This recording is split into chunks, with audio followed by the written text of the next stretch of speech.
Olá, meus amigos, sejam bem-vindos ao canal Caminho Espírita. Vamos estudar charlatanismo e identidade dos espíritos no livro O que é o Espiritismo, elaborado, escrito por Allan Kardec, trazendo um resumo da doutrina espírita. Tradução de José Herculano Pires, LAC Editora, capítulo 2, é a tradução que eu considero mais fiel à doutrina espírita. Vamos ao nosso estudo, mas depois da nossa vinheta.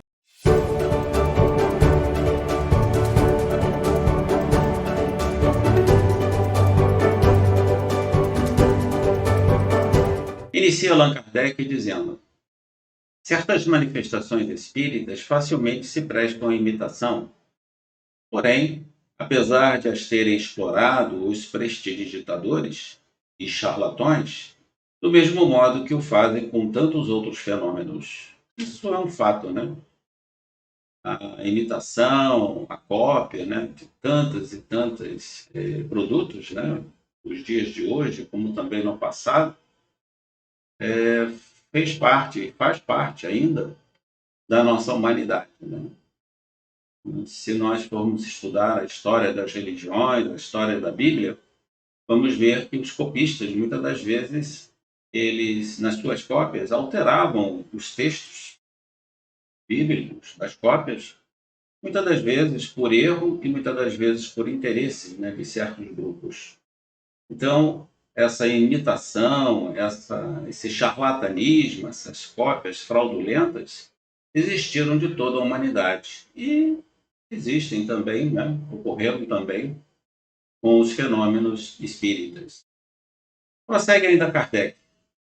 Quem estudou e conhece as condições normais em que elas se dão, distingue facilmente a imitação da realidade. Então, é necessário ter um certo estudo, uma certa compreensão, um certo conhecimento, para que não venhamos a cair, né, nesse charlatanismo. Diz ainda Allan Kardec que as manifestações que se imitam com mais facilidade são os de efeitos físicos e as de efeitos inteligentes, vulgares, como movimentos, pancadas, transportes, escrita direta, respostas banais e etc. Então está aí Kardec dando um resumo daqueles fenômenos que são facilmente empregados para iludir, né, o público, iludir as pessoas, né? São os movimentos, pancadas, os transportes, escrita direta e respostas banais. Prosseguindo, diz Allan Kardec, para imitar as primeiras basta a destreza.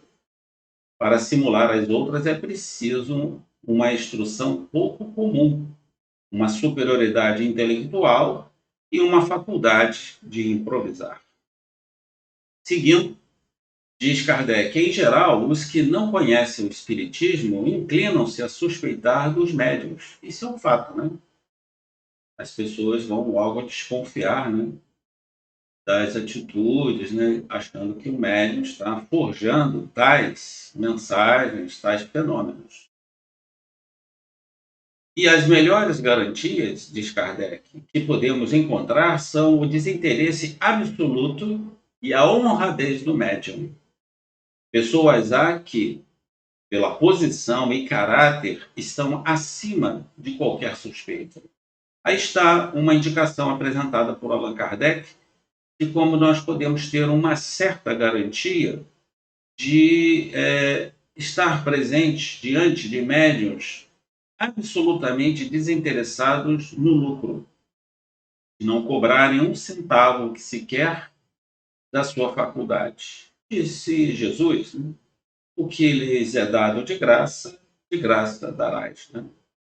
É a condição necessária do médico, que é uma faculdade dada por Deus para que o médium possa praticar a caridade e ele ter o conhecimento da vida espiritual, porque ele traz as mensagens, as orientações percebidas, né, pelo pensamento, pela escrita, pelos os médiuns mecânicos, enfim, pela variedade de caracteres apresentados pelos médiuns, né?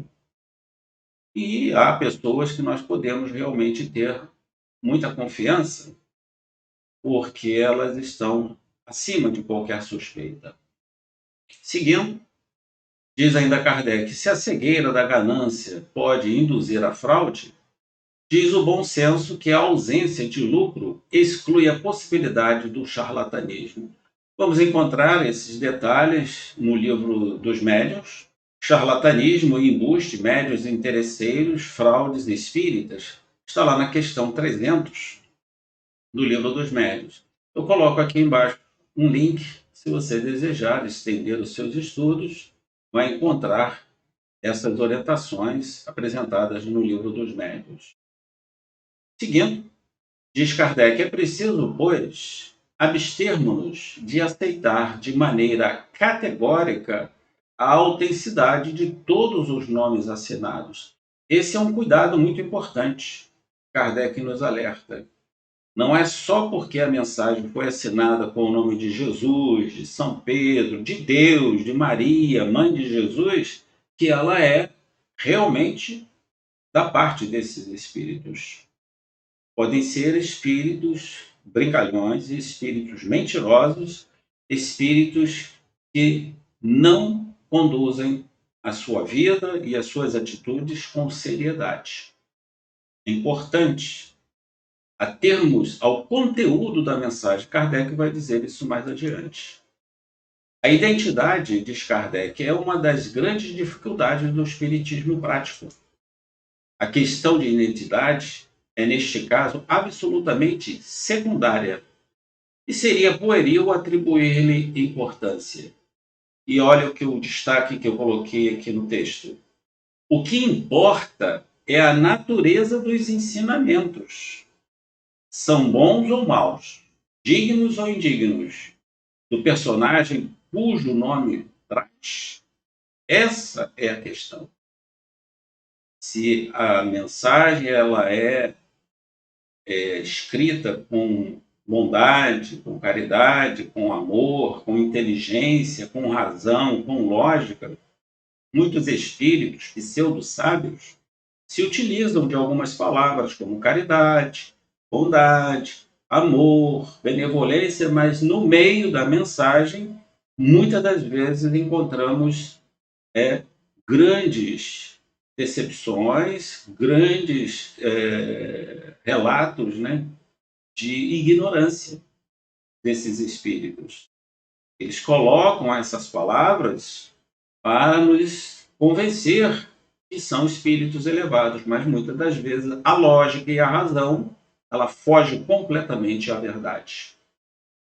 Seguindo, ainda diz Kardec, o espírito revela a sua identidade por um sem número de circunstâncias que nos deparam nas comunicações, nas quais se refletem os seus hábitos, seu caráter, sua linguagem e mesmo locuções familiares. Revela também por pormenores íntimos que aborda espontaneamente com as pessoas que estima. Estas são as provas mais concludentes. E, por fim, diz Allan Kardec, o espírito prova sua identidade como quer e como pode, segundo a faculdade de seu intérprete. E, muito habitualmente, essas provas são abundantes. O erro está em querer que as forneça ao gosto do evocador. Recusa, então, a submeter-se a tais exigências.